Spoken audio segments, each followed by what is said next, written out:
Realtors, welcome. Happy holidays. It's Nick Kremydas, your favorite CEO. I'm here today with NAR RPAC Major Investor Council Chair Krista Clark, and your South Carolina immediate past RPAC Chair. It's hard to believe a year's gone by so fast, Melodye. But Melodye Lane-Laveglia is here with us today to talk about a topic that you might not think actually affects your business, but it does in many, many different ways and in every aspect. And today's topic, of course, is the Realtor Political Action Committee. As we refer to it, we love to call it RPAC. So RPAC's a powerful voice on issues that affect the real estate industry and the quality of life in South Carolina. By investing in RPAC, our realtors have a voice on the Hill in DC and a seat at the table when it comes to legislation at the South Carolina State House. Over the years, RPAC dollars have stepped in to help SCR tackle issues like license law reform, address criminal background checks for licensing, electronic notarization, updated flood mapping, transparency and uniformity in HOAs, and the list goes on and on and on. Private property rights, investing in real estate, and defending the American dream of home ownership. I mean, those encompass just about everything that we do. So how exactly do we do all this? And how do we help influence major real estate legislation? Does South Carolina, does SCR or RPAC favor Democrats over Republicans, one party over another? And what's the process that we follow to raise PAC funds? So here to help us answer some of these questions today, as I mentioned, are Krista Clark, who is the NAR RPAC Major Investor Council Chair, and Melodye Lane-Laveglia. Now, Krista has been a licensed realtor since 2007 and served this past year as NAR's Major Investor Council Chair. She holds a bachelor's degree in accounting and business administration and practices primarily in commercial real estate. She specializes in multifamily and retail investment properties and works at Century 21 Signature Real Estate in the great state of Iowa. They have some pretty good football there too, I think. She's very passionate about networking and leadership and has served in many different capacities at her state, local, and national realtor association. Krista, thank you for taking time to be with us today. And as I mentioned, Melodye is here as well. Melodye is a realtor with Coldwell Banker Seacoast Advantage in Murrells Inlet, where she specializes in all types of residential property, from building lots to traditional family homes to vacation dream homes. And Melodye, I'm sure you saw the latest report, Myrtle Beach, one of the top job recruiting markets in the country. Yes. I know how busy you are. Melodye's involved at her local board, the Coastal Carolina Association of Realtors, where she has served on many different committees and leadership positions. And at SCR, she's been a state director. And of course, as most realtors, she's very actively engaged in her community. Thank you for your service, and thank you both for being here today. So you guys ready? Let's jump right in. So a couple of questions. We'll start with you, Krista. How did you decide to get involved in RPAC? Oh, I've had the opportunity to serve in so many different areas of our association, and I just keep coming back to RPAC. And I think I can kind of tie it back to like two main moments that made me realize how important it is and why my time is well spent in that arena. The first was when I first got into real estate. If you think back to getting licensed, how overwhelming it is. It's like you have to pass a test and you have to spend a ton of money and you have no money coming in, and it's just overwhelming. So at some point, like during my orientation, that they talked about RPAC. I know they did because I've done the orientation since, and they definitely talked about RPAC, but I don't remember it whatsoever. And on my first renewal year, I sat down with my broker. I started with a small independent broker, and kind of went over my renewal and what the fees were and what I had to pay. And he basically said, everything here, like, you have to pay. Anything that's below the line, you can cross it off. It doesn't matter. You don't have to pay it. And like being new, I was like, oh, perfect. Like $35, I don't have to pay. It was a relief to not have that. in my first year. So ever since then, the first like 4 or 5 years in the business, I just crossed it off because my broker told me to, right? So I went to my first state meeting and somehow ended up in an RPAC meeting. I had no idea what RPAC stood for or what I was doing, but that's like I followed the crowd and that's where everybody else went. So I'm sitting and I'm listening to all of these accomplishments. And at the time, we were fighting taxes on our commissions, on our real estate commission. So, and I'm listening to it and I'm like, oh my gosh, like, thank goodness someone was looking out for me when I didn't know that I needed to be looking out for myself. And I was just overwhelmed with how much work they were putting in and how successful they were at, getting accomplished the things that we needed to have accomplished for the future of our industry. So after the meeting, I went up to the chair and I was like, first of all, so sorry for being a freeloader for 5 years.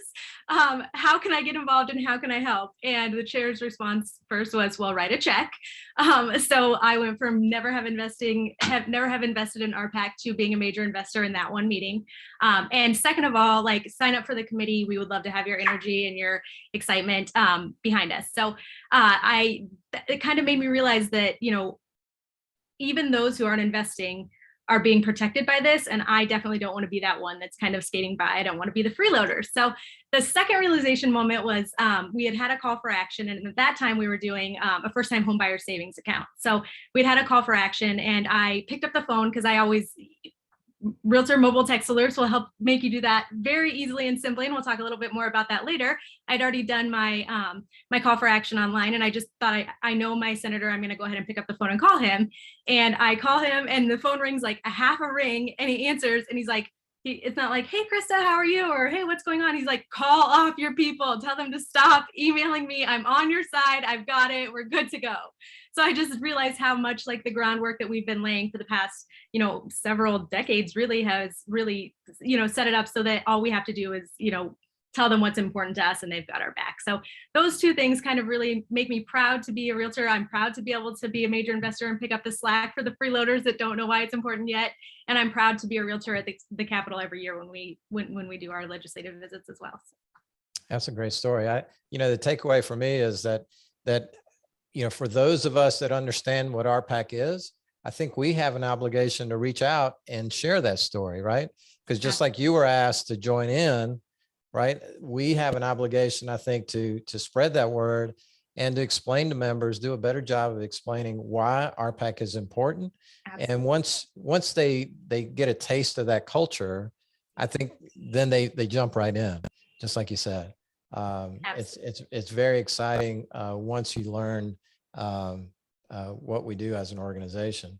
So what do you think would be during your involvement, what's the biggest accomplishment NAR has tackled? What legislative issue has been most impacted through RPAC?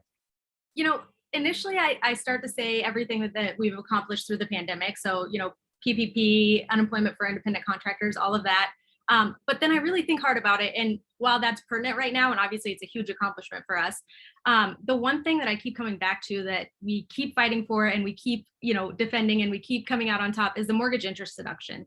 It's constantly on the chopping block. It's one of those major ticket items that, they can look at and say, if we just got rid of this, it would solve so many of our problems, right? Because it's such a big number on the books. So for NAR to continuously go to battle over that and to still have persevered and still have mortgage interest deduction today is huge. And it's not, it's still going to continue to be a threat in the years to come. So it's one of the main reasons when I'm speaking to, realtors who maybe don't understand what RPAC is yet, that's, it's just a really big one that would be catastrophic for our industry if we didn't have it. And it's really almost every year it's on the chopping block. So I think mortgage interest deduction is like that one accomplishment that just continues to like keep coming up and we just keep fighting it and we keep prevailing. That's a great story. The relationships that we build with elected officials is what gives us the seat at the table, right? So that when an issue comes up, we have established relationships where we can go and talk and explain what the issue is and ask the legislator or elected official for their support. Now, close to home for us this past year, just to share with our South Carolina realtors, we knew as an organization, or NAR knew, that 1031 exchanges were on the chopping block at the beginning of the year. And thanks to the incredible hard work that the NAR staff have done, we didn't even see 1031s pop up in any of the big tax proposals, the Build Back Better plan most recently, and some of the other plans. And so by having made those relationships before we needed them, NAR was able to tell our story and keep Congress's hands off of a very viable tool for exchanging real estate in our country. And, So- everyone thinks that the 1031 exchange are like, oh, investors, like poor investors or whatever, but really the people that are using that are not necessarily like the larger investors. They have tax situations already set up through, corporations and things like that they don't necessarily need those. It's the investors who have maybe one or two investment properties that they just keep rolling over. And so it's not just the big guys that need that. And I think that's kind of a common misconception of the 1031. What's a good message we can tell our brokers to share with their agents about why they should invest and participate with RPAC?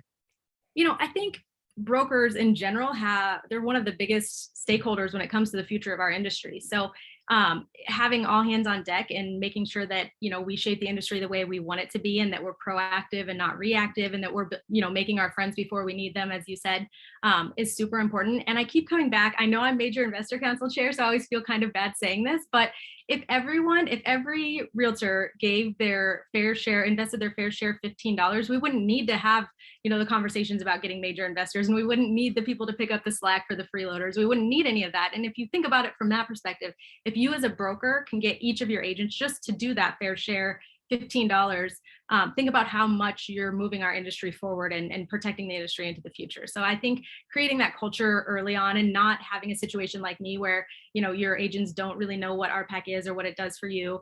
And then they find out later from someone other than you, then they're like, well, why did my broker not tell me about this? Why didn't my broker let me know how important this was? And I think it just kind of gives the topic credibility when a broker is talking about it to the agents, because they'll listen to their broker way before they're going to listen to any email from any association. And then it also gives, the brokers credibility to the agents, because they know that you're involved in making sure that the future of our industry is friendly to continuing our careers that we all so much love. Absolutely. I don't know what the numbers look like in Iowa, Krista, but in South Carolina, about 40% of our 28,000 members have only been in the business for 4 years or less. So there are a lot of relatively new agents out there. And unfortunately, a lot of the public, they get their information from, posts on Facebook or social media. And there are those, I've run across Facebook posts that say RPAC only, supports Democrats or only supports Republicans. Sometimes I'll see that in the same thread. Yep. And, how does RPAC decide who to support? Obviously, we're a very bipartisan organization, but how does RPAC make those decisions? Yeah, we are. We're absolutely one of the most bipartisan PACs in the country. In 2020, we supported 51% Democrats, 49% Republicans. So, right, almost as close as you can get to 50-50. And of those elections, I think it's important of those candidates that we supported, I think it's important to point out that 96% of those races, we supported the winning candidate. So it's not just about supporting, who you like or I like, it's about supporting those who support our issues and those who are electable to serve in the office that they, are running for. And I think that's something that we come across a lot, is someone has a candidate they know would support their issues, but if they're not a viable candidate and if there's no chance for them to win, we have to figure out who that next best candidate is that could win and does support our issues. So I think that's a lot of the kind of pushback that we get, is like, why didn't you support our candidate? And there's so much that goes into that decision, but ultimately the state is who brings forth recommendations on who we should support as candidates. So NAR doesn't make any decisions before the state trustees get together and approve candidates that they want us to look at to support. So at that point, once we have a recommendation from the state trustees, we look at those other metrics, like, first and foremost, do they support the issues that are important to us? Second, what are the metrics and what does it look like? Is this a race that we can get behind and make a difference in? And then third, like, what happens when they win? Like, what can we ask of them? It sounds bad, but what can we get from them when they win is kind of the third. And so when those come in front of the NAR trustees, after they've been approved by state trustees, they have the option to amend. So they could maybe say, yes, we'll support this candidate, but we'll support them in this amount. They can approve as is. they can deny, or they can kind of table it and ask for more information as to why we're supporting those candidates. So NAR does not make any decisions on who to support without the recommendation of the state trustees to begin with. So what I heard you say, I think, are three real important takeaways for our members. Number one, RPAC supports candidates that support real estate issues. So we look at candidates kind of with rose-colored glasses. There are lots of other issues out there, right? We're focused on real estate issues and where a candidate stands or has stood on those issues that are important to us. Number two, we're bipartisan. Party labels don't matter, only whether or not you support our issues. And that realtor involvement makes the decision. It's not one person in DC that says, we're going to support X, Y, or Z. It is really a grassroots organization, member-led, that makes those decisions. We talked a little bit about the mobile alerts a minute ago. Do you want to dive into that for a second and explain what that is? Absolutely, absolutely. So the easiest way to stay up to date on what's going on in terms of Realtor Party is by signing up for Realtor Party mobile alerts. And to do that, if you can all get your phones out, I can't normally I'm standing in a room and I'm watching everyone and making sure they get their phone out, but it's the honor system. If everyone could take their phone out and text the word realtors to 30644, even if you think you've already done it, just do it again. It'll tell you you've already signed up. No harm. But if you could text the word realtors to 30644, that will get you signed up for Realtor Party mobile text alerts. And don't worry, it's not like you'll get something every day by any means. A couple of times a year, you'll get a text only when there's a call for action or something very important going on. Will you get a text? So it's not like when you signed up for the American Eagle rewards program or something, and they're texting you every single day. Promise it won't be that. It's only when it's important. But and then as much as it's important for you all to do it, I'm assuming that a lot of you have done it already. So my challenge to you would be to go to your offices, go to your board meeting or your team meetings, and ask your agents to do that too. Because if there's one thing, we talked about some of the newer agents and being, an average of less than, 4 years or whatever, there's instant credibility in knowing what's going on at a national level in terms of, real estate legislation. So if we can keep our agents more up to date and more knowledgeable about that, I think that there's a chance that they maybe will find a home in real estate and maybe be in the business longer, and they'll make it past their first renewal if they're more engaged in the business. So definitely go to your team meetings, ask your agents to text realtors to 30644 and get signed up for those mobile text alerts. I also think there's a short-term goal here where you guys need it to reach a benchmark for President's Cup. Am I right? That's correct. Yes. So at least 20 of you have to do it. I know that. If that's a minimum in the next hour or so. And we're running a promotion through December 12th. Everybody that signs up for a mobile alert is going to get put in for a drawing for a $100 gift card. Oh. So knowledge is power, just like you said, Krista, and knowledge equals increased business and longevity in the business. And I encourage you to invest in yourself and through education and through making sure you know what's going on politically, because it does affect your business. So speaking of calls to action and legislation, Melody, we've been really, really busy in South Carolina this past year. Can you tell us a little bit about how